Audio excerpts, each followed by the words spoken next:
Ej, Josip! Ej, Nikola! Ej, Ej, kako gledaš? ma beznačaj! Ja isto. Nego ime na stoći. Ne, ne govori me da stoji. To je dan ozbiljni psihološki roman. Ako ga pročitaš, razumećeš, ti si časnik i kamo je Bog. Ludilo je, ludilo! A zašto vi čitate krivi roman? Ne čitamo mi krivi. Pa ne, ja imam Ti imaš ludilo. krivu knjigu. Imam ludilo.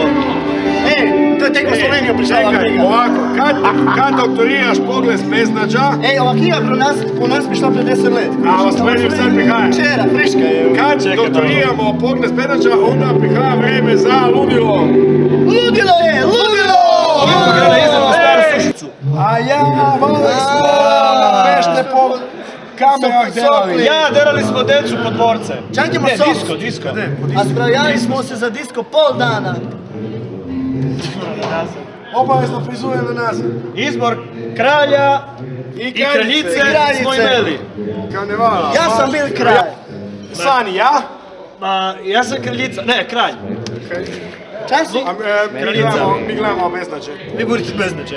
E, a mi smo ludilo.